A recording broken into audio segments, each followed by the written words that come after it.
What's the point of a 2011? Are they competition guns? Are they carry guns? Are they just testaments to craftsmanship and how nice a pistol can be? Jacob Grey marries elements from all of that with their new offering, the TWC Black. So this gun was sent in by Jacob Grey for me to check out and do a video with. There are some negatives, and I will tell you those negatives, but I figure you would want to know that. The TWC Black, TWC stands for Throwback with Capacity, is the second offering in the TWC lineup. The original TWC had smooth grip panels on the sides, where this has this nice checkering that runs all the way up underneath the slide.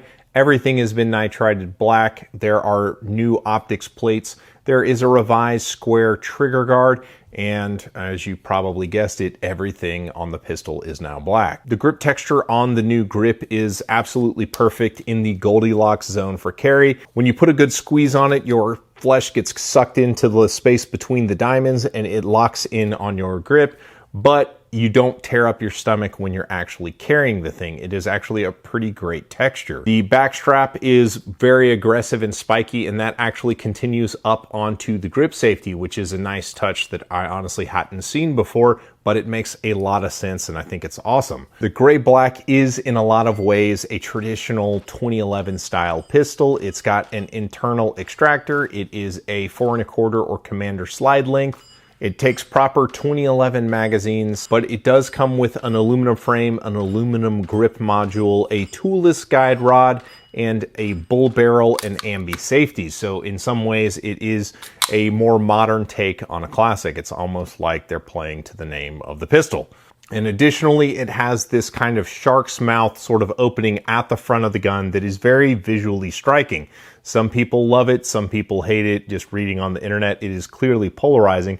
Personally, it reminds me of like a P-51 Mustang with kind of the shark paint job, and I kind of love that. The end result of all of that is a gun that is a commander size gun that weighs roughly the same as a Staccato C2 and is slightly taller due to the longer grip as a Staccato C2, but it shoots way better than my Staccato C2. Simply messing with the gun and feeling the slide on frame and the smoothness of the slide action, the super tight lockup of the barrel and how it locks into the slide, the gun is very well put together, and as it should be, since Jacob Grey has its roots in aerospace machining, which generally is to super tight tolerances, so you can expect that kind of machining put into the pistols, and they do a great job with it. Now, at this point, I've been shooting the gun for about 500 rounds, and the gun has started to loosen up just a little bit. When it came out of the box, there was almost zero rock slide on frame, and right now, after 500 rounds, there is still an impressively little amount of rock with the slide on the frame. The gun is very tight, and as a result, it's very impressive. A lot of the 2011 game is a flex game where people want to feel like they have the super highest quality pistol that you can get. And this gun, I would say, does a great job, especially given its price point, and making you feel like it is super high quality. And part of what makes the gun feel so super high quality is it has a machined trigger bow. What that means is that rather than a stamped sheet metal part, so when you're putting the trigger on the wall, there's that tiny little bit of deflection that comes from the sheet metal part. That's not there with this. It is a fully machined bow, so it's basically a direct connection with the hammer and sear right there, and it's just basically telepathic.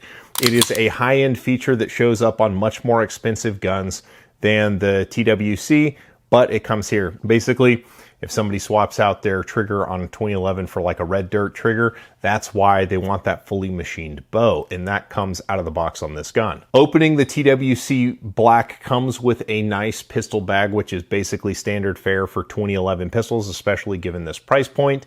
And in that bag are going to be a whole mess of optics plates with a bunch of different fasteners, 2 Checkmate magazines that are 17 rounders, and a bunch of wrenches. Now, I do want to take some time and talk about the optic mounting system. This is a CHPWS plate, which means it's got the little sleeves that go up into the optic, and as a result, they use very thin screws that you don't use a lot of torque to get onto the gun.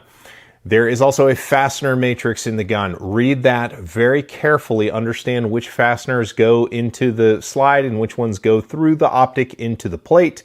because that becomes very important. I actually snapped a screw trying to mount the Optic on this slide, and I put a lot of optics on a lot of guns, and I had to get it extracted from a machine shop. It broke off below flush. It was horrible. But that wasn't the only screw that I broke. I managed to snap 2 other screws trying to torque down this Optic, because torque wrenches don't have settings less than 10 pounds, and you're using less than 10 pounds of force, which means you have to use good Loctite to secure the Optic. Once it's on there, however, it is good to go. I haven't had any issues, 500 rounds on the gun, and it hasn't moved at all.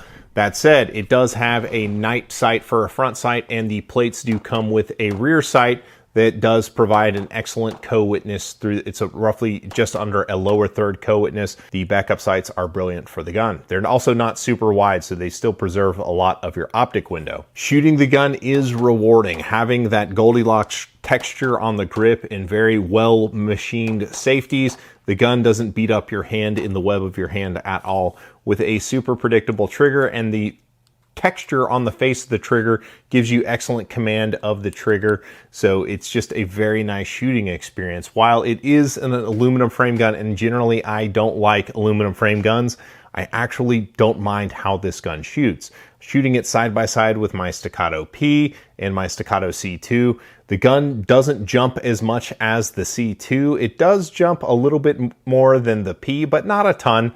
I was able to do all the same stuff with this gun as I was my Staccato P, which is a steel frame gun. And so as far as aluminum frame guns go, this really does start to enter the kind of jack of all trades territory. The trigger does lend to printing some pretty exceptional groups with the pistol, and the grip, because it does plant so nicely in your hand, makes the gun recoil very predictably, which allows you to run the gun fast as well. From a manipulation standpoint, the serrations on the front of the gun aren't the most aggressive, but they are absolutely good enough to do everything you need to do with the pistol. What's that do? Wonder what that does. Kind of getting into the negatives, I did have my issues with the optics plates, but I'm beyond that now. The very unique aesthetic of the P51 Mustang mouth at the front of the gun does prevent it from fitting in other 2011 holsters, but no worries, because on their website I was able to buy a carry concealment. That's carry like somebody's name, not carry C-A-R-R-Y, but C-A-R-E-Y, that fits the gun like a glove. It's a good holster, but just know that you may not be able to get this to fit in other 2011 holsters, despite having the trigger guard that's more like other 2011s. I actually did spend, I guess, 3 weeks now carrying the TWC Black, and the Grey Black is just a great carry gun. It's a little bit big, so you have to be kind of a bigger guy who can kind of conceal this dimension for kind of the AIWB carrier. I mean, it is brilliant to shoot. It's just a good looking gun, and it feels super high quality. It is, as I mentioned, a jack of all trades gun. It can do the home defense thing. It can do the carry thing.